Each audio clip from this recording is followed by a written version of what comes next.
ब्रह्मा गुरुर्विष्णु गुरुर्देवो महेश्वरा गुरुर्साक्षात् परब्रह्म तस्मै श्री गुरुवे नमः। अवगुण मोरे बाप जी बख्शो गरीब नवाज, जो मैं पूत कपूत हूँ तो पिता को लाज। सियावर राम जय जय राम, जय जय राम। लेकर तेरा आसरा चला करन यह काज, आज सभा में राखियो सतगुरु मेरी लाज। सियावर राम जय जय राम, मेरे प्रभु राम जय जय राम। श्री गुरु चरण सरोज रज निज मन मुकर सुधार, वर्ण हो रघुवर विमल यश जो दायक फल चार। सियावर राम जय जय राम, मेरे प्रभु राम जय जय राम। बुद्धिहीन तनु जान के सिमरऊं पवन कुमार, बल बुद्धि विद्या देहु मोहे हरहु कलेश विकार। सियावर राम जय जय राम, मेरे प्रभु राम जय जय राम। नहीं विद्या नहीं बाहुबल नहीं खर्चन को दाम, मोह से पतित अपंग की तुम पत राखो राम। सियावर राम जय जय राम, मेरे प्रभु राम जय जय राम। सत्संग सभा में पधारे हुए प्रभु प्रेमी सज्जनों, श्री रामचरितमानस के प्रथम सोपान बालकांड के अंतर्गत बड़ा ही पावन प्रसंग हमारे बीच में चल रहा है। ईश्वर निराकार है और ईश्वर साकार भी है। आज गोस्वामी तुलसीदास जी महाराज भगवान के उस साकार स्वरूप का वर्णन कर रहे हैं। यद्यपि वो कण कण में व्याप्त है, जरे जरे में मौजूद है। स्वयं उन्होंने वेदवाणी में भी और अन्य ग्रंथों में भी ये बात स्पष्ट कर दी है। भगवान ने ये कहा कि ममई वांशो जीव लोके सर्वभूता सनातना, कि जितने भी जीव शरीरधारी हैं, पेड़ पौधों से लेकर पत्थर तक की योनि वाले 84 लाख योनियों में जितनी भी सृष्टि दिखाई देती है, चाहे वो जड़ है या चैतन्य है, चलती फिरती दिखाई देती है या एक जगह पर खड़ी हुई स्थावर जंगम के रूप में दिखाई देती है, यानी पेड़ पौधे, पहाड़ इत्यादि, चलती फिरती नदियां, घूमते फिरते जीव जंतु, जानवर और उड़ने वाले पक्षी और ये भंवरे इत्यादि और मनुष्य, जितनी भी प्रकृति चलती फिरती या जड़ दिखाई दे रही है, ये सब मेरा ही रूप है, मेरा ही इन सब के अंदर निवास है। हनुमान जी को भी उन्होंने इसी प्रकृति का संक्षिप्त विवरण दिया कि सो अन्य न जाके अस मति न टरई हनुमंत, मैं सेवक सचराचर रूप स्वामी भगवान। सचराचर यानी चर अचर, चलती हुई सृष्टि और न चलने वाली स्थिर सृष्टि, पर्वत इत्यादि, जंगम, स्थावर, जितने भी ये जीवधारी तनधारी जीव हैं, ये सब के सब मेरा ही रूप है, इन सब के अंदर मेरा ही निवास है। और यही ऐसा ही विशाल विराट स्वरूप अर्जुन को भी दिखाया। कई जगह पर इसका जिक्र आता है, कई पुराणों में भगवान ने ऐसा स्वरूप दिखाया, कईयों को सूक्ष्म रूप से, कईयों को प्रकट रूप से, कईयों को उनके नेत्र बंद होने पर उनके अपने हृदय में ही दिखा दिया, उनको अपने अंदर ही आभास हुआ, और एक को तो उसकी माँ के गर्भ में जाकर के दिखा दिया, और वो थे परीक्षित जी। तो उसकी लीला अपरंपार है। उसकी लीला को सुने बगैर, समझे बगैर उसके ऊपर किसी प्रकार की टिप्पणी करना, मानव तो क्या, देवों और यहाँ तक के भगवान शंकर और ब्रह्मा आदि के भी बस की बात नहीं है। इसलिए कथा श्रवण करें, ध्यान से श्रवण करें, मन लगा करके करें, जहां भी जिस रूप में भी जो भी वक्ता उपलब्ध हो उसको ध्यान से सुने। पता नहीं किस ग्रंथ में से कौन सा उदाहरण लेकर के वो हमें समझाने के लिए आया हो, ये सब उसी की लीला है। किसी पर कोई ये टीका टिप्पणी ना करे कि पुराने ग्रंथ में ऐसा था, उसमें तो ऐसा नहीं था। अब कल ही से एक नया सीरियल शुरू है, कल से ही, इसका नाम है भागवत रामायण। सोनी टीवी पर शुरू हुआ है ये, कल रात के 9 बजे से पहला कल उसकी कड़ी दिखाई गई। शायद हम लोगों को ये मालूम भी नहीं था कि दशरथ जी का नाम दशरथ क्यों पड़ा, कल दिखा दिया, हमारा ये संशय भी दूर हो गया। और आज उसकी दूसरी कड़ी आज से शुरू होगी। बड़ा रोचक उन्होंने ये सीरियल बनाया, स्टार्टिंग बहुत अच्छी लगी। आज से पिछली दो उसको दोहराते हुए आगे चलेंगे। तो कई चीजें ऐसी हैं जो हर ग्रंथ में हमको पढ़ने सुनने को नहीं मिलेंगी, और कई भाव ऐसे हैं जो हर वक्ता के द्वारा सुनने पढ़ने को नहीं मिलेंगे। तो इसलिए भगवान शंकर ने जो इस मानस के रचयिता हैं, रामायण के भी रचयिता हैं, रामचरित्र के और पूरी भागवत के सभी ग्रंथों के, यूं कहिए कि महापुराण के भी रचयिता वही हैं, जिन्होंने अमर कथा नाम रखा इसका। सारी कथाओं का जो मिश्रण किया, सबका जो एक मिश्रित प्रारूप ग्रंथ बनाया, उस कथा का नाम रखा अमर कथा। इस अमर कथा के अंदर सारे ग्रंथ आ जाते हैं, और ये कथा मां पार्वती को उन्होंने सबसे पहले सुनाई थी। तो कथा सुनाते हुए भगवान शंकर कह रहे हैं कि संशय की जहां तक बात है पार्वती, ये संशय तुझे ही नहीं हुआ, ये मुझे भी हुआ, ब्रह्मा को भी हुआ, नारद को भी हुआ। प्रभु की माया इतनी प्रबल है कि हर जीव को वो नचा रही है। स्वयं प्रभु मायाधीश है, वो माया से ऊपर है, माया उनकी दासी है, उनके इशारे पर कार्य करती है। उसके भी दो रूप है, विद्या और अविद्या। एक भगवान की आह्लादनी शक्ति योग माया, विद्या माया कहलाती है। जो जीव को, जो भगवान से दूर हो चुका है तो ईश्वर का ही अंश, लेकिन किसी कारणवश ईश्वर को भूल गया, यानी विमुख हो गया, वो योग माया के द्वारा सम्मुख हो जाता है, अर्थात भक्ति के द्वारा। भक्ति ही एक सर्वश्रेष्ठ मार्ग बताया गया जिसके द्वारा वो विमुख हुआ जीव भी सम्मुख हो जाता है। ऐसे भी अनेकों दृष्टांत और उदाहरण मिलते हैं कि कई जीव प्रभु से किसी कारणवश दूर हो गए, लेकिन थे भक्त।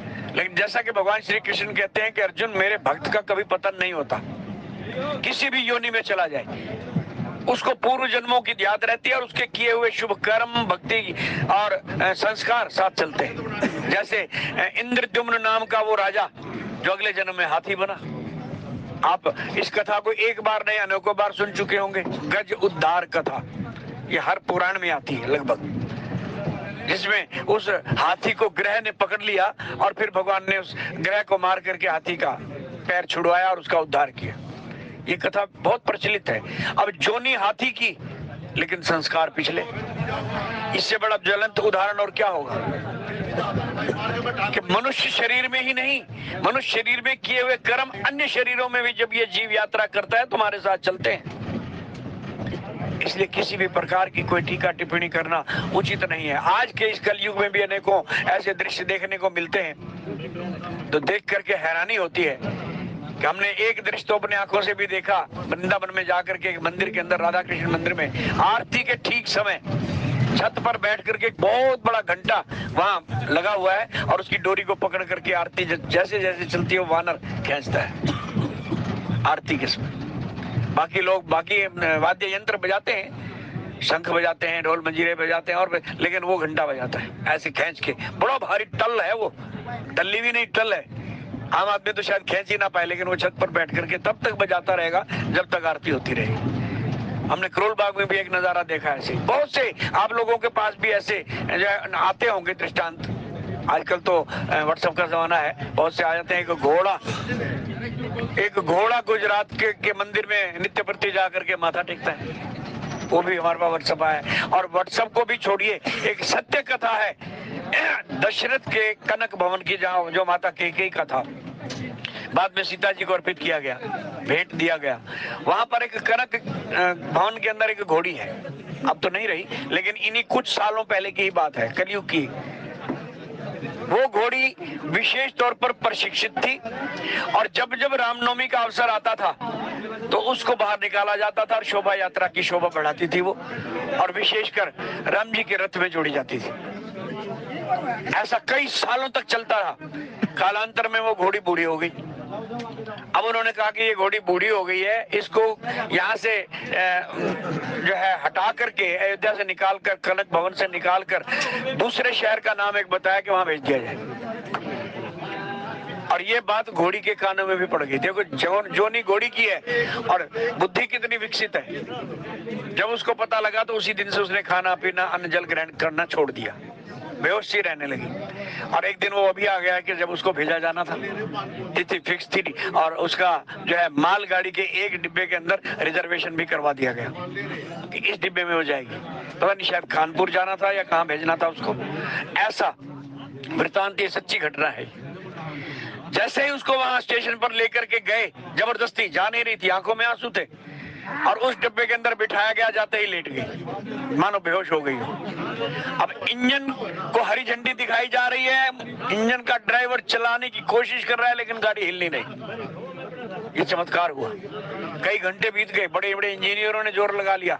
आखिरकार कनक भवन के ही जो पुजारी थे, जिनकी देखरेख में ये घोड़ी रखी जाती थी, उनको भी इस घटना का तुरंत सूचना मिल गई। वे दौड़े दौड़े आए और उन्होंने कहा, भाई जब तक इस घोड़ी को उतार करके वापस कनक भवन नहीं लाओगे, ये गाड़ी हिलेगी नहीं यहाँ से।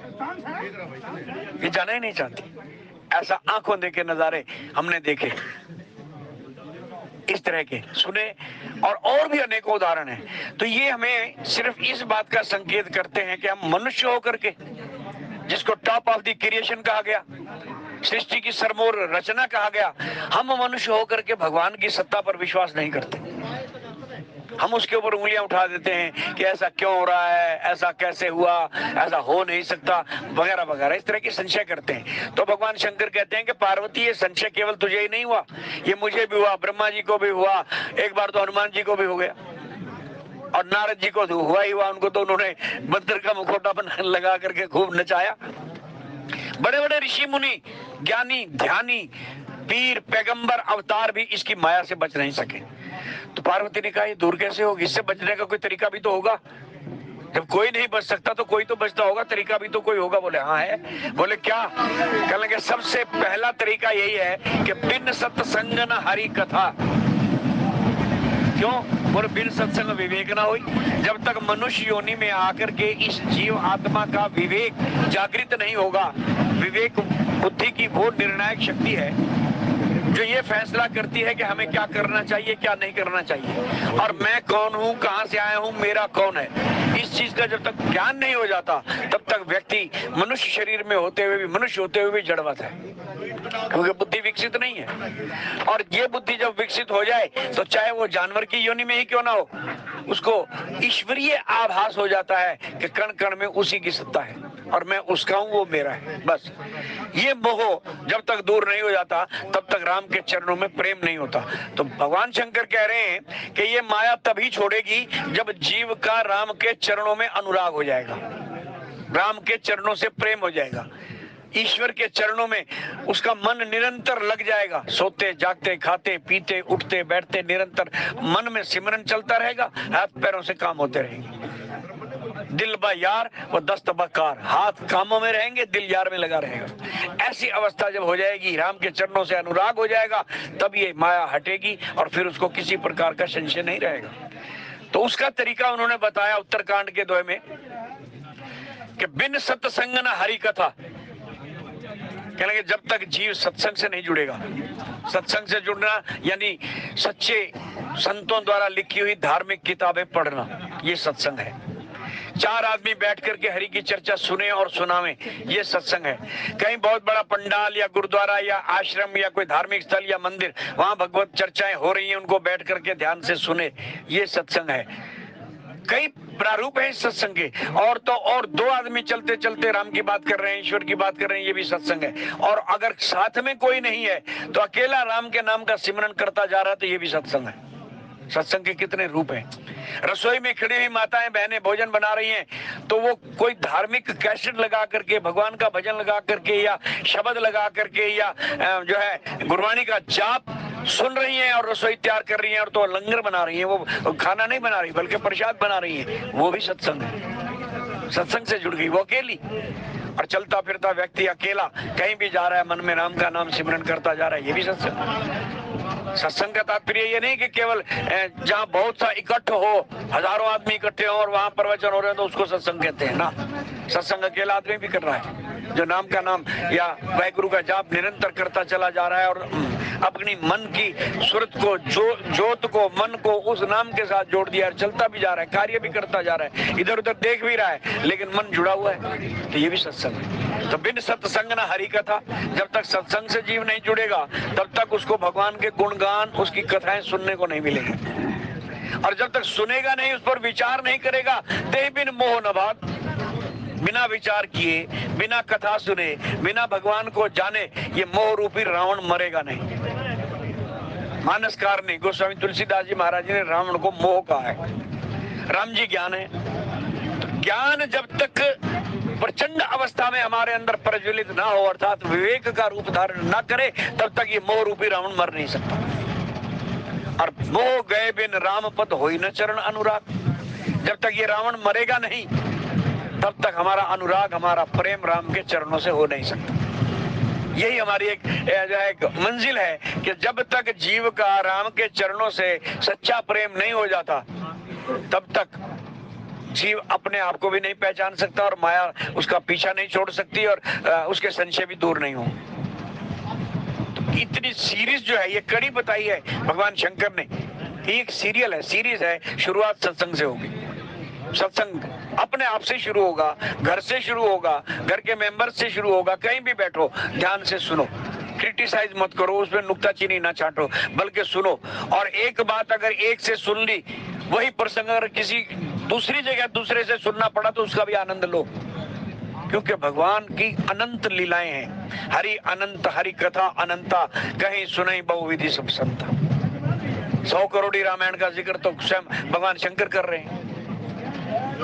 और ये जो संसार जो हमें आज दिखाई दे रहा है, इसकी अवधि कितनी है, इसकी शुरुआत कहां से हुई, कितने अरब साल पुराना है, और कब कब इतने अरबों सालों के बाद फिर लय हो जाता है, फिर उत्पत्ति होती है। एक बार महाप्रलय हो गई तो ये संसार लुप्त हो जाता है, भगवान के अंदर समा जाता है, फिर महाप्रलय के बाद फिर उत्पत्ति होती है। और ये क्रम पता नहीं कब से चल रहा है। अब इसकी संख्या कितने खरब वर्ष हो गई होगी, कोई कह नहीं सकता। तो इतने खरबों वर्षों में, इतने सालों में, इतने कल्पों में, इतने सर्गों में, इतने मनवंतरों में भगवान के अवतार कितने हुए होंगे, कोई लिख नहीं सकता, बता नहीं सकता। कलयुग के जीवों की आयु बहुत थोड़ी है, मनुष्यों की खास करके बुद्धि भी सीमित है और कार्यशैली भी बहुत विकसित है, हमारे काम धंधे बहुत ज्यादा विकसित है। तो इस बुद्धि को भगवान के साथ कैसे जोड़ा जाए, काम धंधे भी करने हैं, रोजी रोटी भी कमानी है, बाल बच्चों का भविष्य भी सुधारना, सारे काम, और ये सिर्फ मनुष्य योनि में हो सकते हैं। और एक काम और है, वो भी मनुष्य योनि में हो सकता है, जो जरूरी है। अवर काज नहीं कि तेरे काम, मिल साध संगत भज केवल नाम। नाम का सिमरन भी इसी योनि में हो सकता है और किसी योनि में नहीं हो सकता। अपने नाम का सिमरन, जो हमारा अपना धन है वो जरूर इकट्ठा करना है, लेकिन लौकिक सांसारिक धन भी इकट्ठा करना है, उसके लिए भी प्रयास करना है, क्योंकि सांसारिक धन से ही चारों आश्रम चलायमान होते हैं, ब्रह्मचर्य आश्रम, गृहस्थ आश्रम, वानप्रस्थ आश्रम, संन्यास आश्रम, ये धन से ही चलते हैं। और धन मनुष्य ने कमा करके इन पर खर्च करना है, लेकिन साथ साथ धन का इतना प्रादुर्भाव ना हो, धन के अंदर ऐसा लीन ना हो जाए कि नाम भूल जाए, ईश्वर को भूल जाए, यानी दाता को भूल जाए और उसकी दातों में मशगूल हो जाए, खो जाए। ऐसा नहीं। हनुमान जी महाराज और इशारा करते हुए कहते हैं, उनके सामने तो, हमारे सामने तो कुछ भी नहीं धन, उनके सामने तो सोने का पहाड़ था, सोने का पर्वत, सोने की 2-4 बिस्कुट की वो नहीं थी, बिस्कुट की डिब्बियां नहीं थी, बल्कि पूरा सोने का पहाड़ था जिसकी गिनती नहीं हो सकती। वो पहाड़ उनके आगे आ गया सेवा करने के लिए। धन, उस धन ने निवेदन किया कि कुछ देर मुझ पर विश्राम कर लीजिए। तो हनुमान जी ने जो सूत्र दिया वो हम सब के लिए था, हनुमान जी के लिए नहीं, हनुमान जी ने हमारे लिए वो फार्मूला दिया, वो सूत्र दिया कि राम काज कीने बिना मोह कहाँ विश्राम। और ऐसे ही नहीं कह दिया, पहले उसका स्वागत भी किया, धन का, धन को हाथ भी जोड़े, उस पर्वत के आगे शीश झुकाया, हाथ जोड़े, स्वागत किया कि तेरे बगैर भी गुजारा नहीं है, ऐ सोने, ऐ धन, तू भी सारे संसार की धुरी है, तेरे बगैर गुजारा नहीं है, इसलिए मैं तेरा भी अभिनंदन करता हूं। हनुमान कर जोर पुनि, पुनि कीन प्रणाम, राम काज कीने बिना मोह कहाँ विश्राम। सियावर राम जय जय राम, जय जय राम। हनुमान ते ही स्पर्शा, स्पर्श किया, उसको छुआ, निरादर नहीं किया, उस सोने के उस पर्वत को छू करके प्रणाम, पुनि कीन प्रणाम, फिर प्रणाम किया। अर्थात ये कह दिया कि धन के बगैर भी मनुष्य का गुजारा नहीं है, ये भी आवश्यक है, लेकिन धन कमा करके इतने पागल मत हो जाओ कि उस धन देने वाले को ही भूल जाओ। राम काज कीने बिना, उसका काम पहले, उसका काम पहले। वो काम हमारा अपना काम है। घर से निकलो धन कमाने के लिए, आप लखपति हो, करोड़पति हो, और ज्यादा धन वाले हो, कई फैक्ट्रियों के मालिक हो, लेकिन ये मत भूलो कि घर से निकलते हुए सबसे पहला काम माँ बाप का आशीर्वाद, जैसा कि हनुमान जी ने किया। हनुमान जी ने जब लंका की ओर प्रस्थान किया तो सबसे पहले आशीर्वाद जामवंत का लिया, जबकि टोली का नेता तो अंगद था, जवान था, उससे आज्ञा लेनी चाहिए थी, कैप्टन से पूछना चाहिए था कि बोलो मुझे किस फील्ड में जाना है, किधर जाना है, लेकिन नहीं, हनुमान जी ने हमारे लिए गुरु बन करके ये मंत्र दिया, जामवंत में पूछो तो ही उचित सिखावन दीजियो मोही। बड़ों का अभिनंदन, बड़ों का आशीर्वाद लेना न भूलें। घर से निकलें तो ये कार्य करके निकलें। बड़ों का आशीर्वाद अगर हमारे साथ में है तो रास्ते की कोई भी मुसीबत, कोई भी बाधा हमारा मार्ग रोक नहीं पाएगी। उसके बाद फिर एक एक करके सभी विकारों को जीतते हुए हनुमान जी महाराज भक्ति के पथ पर चले हैं और सीता रूपी भक्ति के चरणों में शीश झुकाया है। हमारी मंजिल, हमारा मार्ग भक्ति है, और भक्ति के मार्ग पर चल करके ही हम ईश्वर की प्राप्ति कर सकते हैं, ईश्वर का आशीर्वाद प्राप्त कर सकते हैं, जब तक भक्ति का आशीर्वाद ना मिले। और हनुमान जी महाराज को जब ये आशीर्वाद मिला तब बड़े खुश हुए। बाकी वरदान भी मिले, इतने वरदान मिले जिनकी गिनती नहीं, जिनके लिए लोग हजारों हजारों साल तक तप करते हैं। अजर अमर गुण निधि सुत हो, इतने अमर कि अजर कभी बूढ़ा नहीं होगा, अमर मौत भी नहीं आएगी, मरेगा नहीं, इतने बड़े बड़े वरदान बिना मांगे मिलते चले गए भक्ति के द्वारा, भक्ति के रास्ते पर चलते हुए। अजर अमर गुण निधि सुत हो, करही सदा रघुनायक छो। ये लेने के लिए, ये वरदान लेने के लिए आए थे हनुमान जी महाराज के। प्रभु की कृपा चाहिए मुझे, और कुछ नहीं चाहिए। जिस पर राम की कृपा है ये पदार्थ तो उसके अपना आप गुलाम हो जाते हैं। सोना चांदी, धन दौलत, ऐश्वर्य, भोग विलास सब उसके पीछे चलते हैं, लेकिन ये सब मायावी है। अविद्या माया का ये परिवार है, इसके भुलावे में नहीं फंसना, बल्कि विद्या माया यानी माँ भगवती का जो आशीर्वाद है उसको ध्यान में रखना है कि राम की कृपा निरंतर बनी रहे। और वो कृपा तब बनी रहेगी जब बड़ों का आशीर्वाद हमारे साथ है और हम भगवान का नाम लेकर के अपने कार्य के लिए निकलेंगे। और निरंतर ये ध्यान रहे कि मैं भगवान का दास हूँ, संपत्ति सब राम की है। ये भरत जी महाराज सिखा रहे हैं। रामायण का एक एक पात्र हमारा मार्गदर्शक है, एक एक पात्र, भरत जी हो या अन्य पात्र, जैसे जैसे उनके रोल आते जाते हैं वो हमारा मार्गदर्शन करते हैं। भरत जी कहते हैं सारी संपत्ति अपनी मत मानना, इसकी जो चौकीदारी करना, आप इस संपत्ति के चौकीदार हो। आपका घर है, परिवार है, दुकान है, मकान है, धन है, दौलत है, बच्चे हैं, माँ बाप है, इन सब की आपने चौकीदारी करनी है। ये तो भगवान ने आपके कर्मों के अनुसार ये सब कुछ आपको सौंप दिया, आपके द्वारा देखभाल करवाने के लिए आपने अपनी ड्यूटी निभानी है, ये सोचकर कि ये मेरी नहीं है, ये मेरी नहीं है, इसका मालिक कोई और है। मुझे तो अपने कर्मों का निर्वाह करना है और जितने सांस गिरास मुझे गिन करके मिले इन बच्चों और माँ बाप के साथ वैसा ही व्यवहार करते हुए मुझे ये शरीर छोड़ना है। और फिर मालिक को जाकर के अपनी ये चदरिया जो निर्मल थी, ईश्वर अंश जीव अविनाशी चेतन अमल, मल से रहित था, ये हमारा जो अंदर का चैतन्य आत्मा है, इस पर कोई मैल नहीं है, ये भगवान का ही रूप है, ईश्वर का ही रूप है, ये अमल है। और ऐसे की ऐसे बिना मैल के, बिना मैली किए हुए ये आत्मा रूपी चादर वापस राम को सौंप देनी है। के ले प्रभु, जिस काम के लिए तूने भेजा था मैंने किया, लेकिन इसको दाग नहीं लगने दिया, दाग नहीं लगने दिया।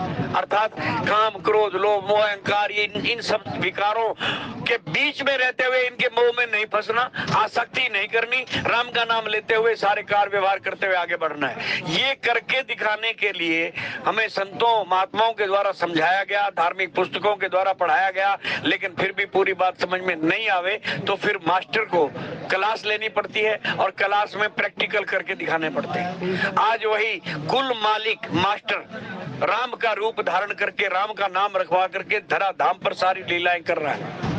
विवाह की लीला भी कर रहा है, बच्चे भी होंगे, बेटा भी बना, किसी का दोस्त भी बना, सारे काम करके दिखा रहा है कि मनुष्य जाति में आकर के हमें करना क्या चाहिए, कैसे रहना चाहिए, हमारी जीवनी कैसी होनी चाहिए।